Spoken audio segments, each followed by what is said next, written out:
Thank you with our golf analysts, Graham DeLaet and Bob Weeks from the Canadian Open on one of the most shocking and really seismic days in the history of modern golf, as the PGA Tour, after an extremely bitter two-year rivalry with the Saudi-backed LIV Tour, merges with that tour and takes the Saudi funding. How do they pull this kind of 180 after everything that's happened, and how do they do it without any of the players finding out? I think how they do it is they both realize that they're better together. The assets that the PGA Tour has and the money that LIV has, which was not working for the LIV League as it currently stands, would be better together. So they sat down and tried to hammer something out.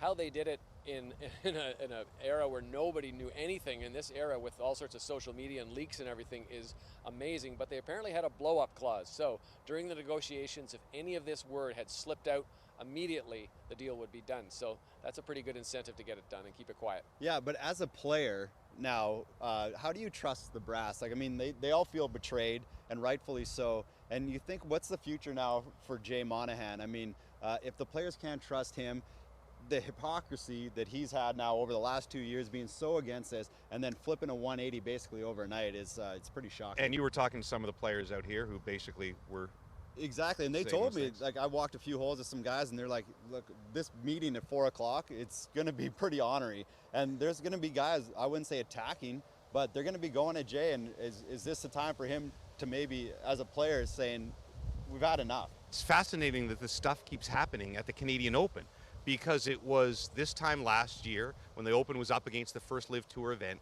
and Jay Monahan sat with Jim Nantz in the booth and basically, without using these exact words, called the Saudi money blood money and said that PGA Tour players don't have to apologize for the tour that they play for. How is he going to possibly answer that, as you say, when he can't bring up 9/11 victims and all these things and then suddenly talk about what great partners they are, can he? Exactly, but it's like now moving forward, it's like, where does golf go? I mean, I think that's like the big question now for all the players especially. I think for fans, you're going to get the good players, all the top players playing together again, which is great. But for the players, where do they sit? What about the guys who said no to the LIV money and now are saying, what, they got their cake basically and get to eat it too? And well, Rory's the perfect example. Rory turns down $175 million and also sort of becomes the spokesperson for Jay Monahan's message. LIV Tour is evil, be honorable and stay with the PGA Tour. How must he feel?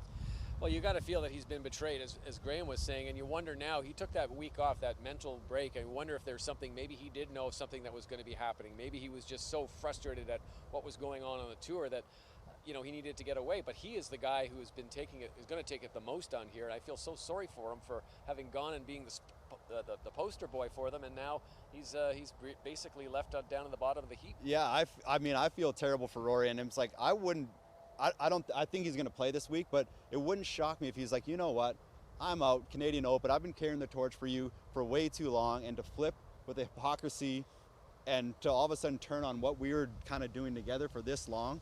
Rory's a good guy, he's going to play this week because he's committed, but it wouldn't be shocking to see him just say, hey, I'm out of here. I pondered that briefly. What if this meeting went south? You know, could there be players that pull out or strike as some sort of protest? The one thing I think, especially with this field, there's a lot of guys kind of fighting for their cards, and this isn't a Memorial last week or a designated event. So I don't see that happening because the majority of the guys in this field are here to try to keep their jobs and move up the list. Is there also a possibility that in this meeting, because Jay Monahan, despite whatever you might say about him, is not dumb, and he must have a plan here, that he's going to come in here and say, listen, I know you guys feel betrayed. Here's why we couldn't tell you. And now you are going to make this much money because of the Saudi backing. The purses are going to go fivefold or whatever it may be. And suddenly they walk out of there and go, this might not be too bad. Sure, they could be rich. They're going to say that the reason they did this is because it's better to do the deal and ask, get an apology after it's already done from these guys. And he's going to say, look, I'm going to make you all much more wealthy than you have been. We're going to see a lot more money come in here. We're going to have one tour. There's going to be no more infighting. Shangri-La is what he's going to sing for these guys, and I don't know if they'll buy it. There's other things, and as we try, it's pure speculation, and hopefully we'll get some answers. Monahan intends to have a news conference after this meeting, which is only scheduled for an hour, which is likely going to go much longer than that.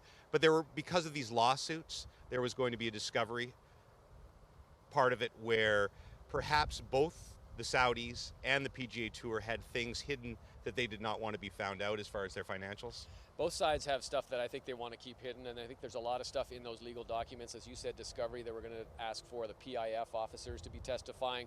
The PGA Tour has some charitable clauses that are maybe questionable. We're not sure exactly, but I think that's certainly something that we must consider when you're asking about why this deal came together. Also, logistically, so many things. Is LIV dead? Is the LIV Tour dead? Does it continue to exist alongside of the PGA Tour, where perhaps players can play in both events? Yeah, who knows? I think from what I read today that they're going to continue, the LIV season will continue throughout the year, the PGA Tour, and I mean, between now and January 1st, they're going to have to figure out scheduling, how this all works, how to get the other players involved in the PGA Tour and do it in a way that's not going to like make everyone extremely upset. Any team events? What happens to the team events? That was a big part of LIV. I don't know. There's just, I think all the players that we've talked to are just saying there are so many questions and we need some answers. And the human rights issue remain, and they're always part of this, and you wonder if other sponsors of the PGA Tour back off perhaps under pressure because of the association with the Public Investment Fund and the Saudis.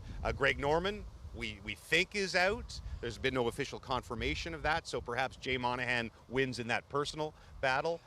Greg Norman was told, reportedly from someone that I trust, said that he was told about this this new deal 3 or 4 minutes before it was released. Right. He's not named in any of the press releases. Jay Monahan is. I would have to think those 3 or 4 minutes, probably the last of his employment with LIV. I know this entire segment was a lot more questions than answers, and there are so many questions. We could go on for another half an hour. Hopefully we'll get the first of the answers after this players meeting with Jay Monahan.